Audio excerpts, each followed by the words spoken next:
Uyibona i-right lento oyenzayo? Ngithi mina ngenzeni mina? Ethi ukuthi uzo-introduce-a ngigula esibhedlela and uyagula, hhayi ukuthi uyagula nje kancane, uyagula lokhu kwangempela. Umtshela ngithi mina yibo, mina bengingazi. Ngiyaqala nje ngisho ukuzwa ukuthi mina ngiwumfazi wesibili bengingakwazi lokho. Hhayi usise vele ebhekele, ngivele ngibona ukuthi yabo la ngingami okungcono angiphume besale bexoxe, ubhuti uzongifica lapha emnyango. Ngiphume nami kanjalo. Mengiphuma-ke hhayi bashiyeke bexoxa. Sekubuya ugaya singene emotweni-ke fanele ngibuyise ngize ekhaya. Emotweni-ke sesiyakhuluma-ke sengamtshela ngithi mina hhayi mina ngeke ngikwazi ukuba umfazi wakho wesibili. Okukhulu uzongi-introduce-a kumfazi wakho ogulayo. Kungcono nokuthi uyaphila, kungcono nokuthi nalokhu uqale wangitshela. Manje nje uvele wazoluntuzana wazoyisho esibhedlela. Surprise. Kusho ukuthi ukuyindlela ayipropose ngayo leyo. Uyayibona.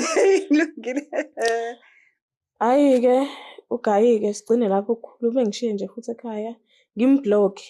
Cace nje ukuthi ngiyambhlokha yonke indawo. Kuthe nje emva kwesonto Gayi wangifonela ngenye inamba engingayazi wathi phuma sengila emnyango. Excuse. Mkhwenyana sefikile. Ngithi mina ubalo ethi umina sengiphuma ngila emnyango. Hhayi ngiphuma. Mengiphuma uGayi ngingena emotweni. Mengingena emotweni ethi ngizokutshela ukuthi umama useshonile.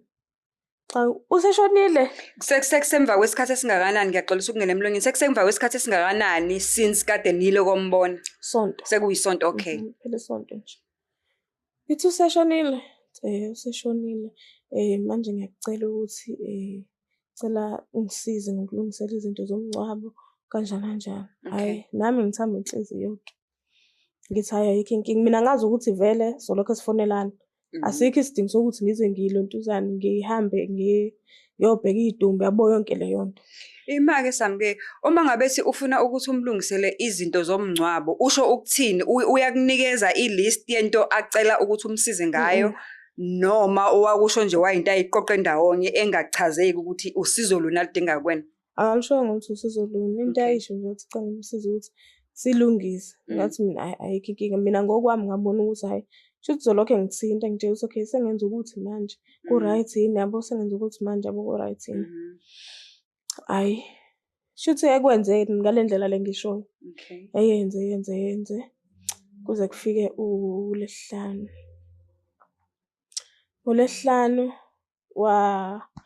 before kube uLesihlanu engicela ukuthi icela ngihambe naye ngemngcwabeni. Hayibo. Okay. Ngithi ayikho inkinga sohamba. Engisendele imali ukuthi ngithenge iy'ngubo.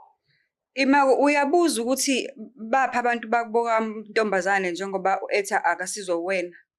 Angibuzi, angithi umfazi wakhe manje ngangingayitsheli nje ukuthi sengingaze kube khona yabona nje ngibuza into ey'ningi. Angibuzi into ey'ningi mina ngazi ukuthi ngiye emngcwabeni nje kuphela. Okay. Futhi nasemngcwabeni nje ngizoyifikela ngoMgqibelo. Hhayi nangempela-ke engisendele imali-ke ngihambe ngiyothenga iy'ngubo zokugqoka emngcwabeni. Uthe ngoLesihlanu efona ukuthi ngizokulanda. Ngithi kanjani manje? Uthi hhayi ngizokulanda ngenzela ukuthi nje ufike early yonke into ibe right ngoba ngeke ngikwazi ukulanda kusasa yabo kanjani kanjani ngichaza. Ngithi mina okay ayikho inkinga. Sesahamba nje ubhuti ayihamba nomunye ubhuti emotweni. Okay sihamba sibawu-3 lapho. Esihamba sifike emoshwari. Emoshwari mina ngazi ukuthi kuzongena yena mese mina ngiqhubeka nalo bhuti lo. Hhayi mesifika emoshwari ephume emotweni. Okay. Mephuma emotweni engivulela isicabha ngale.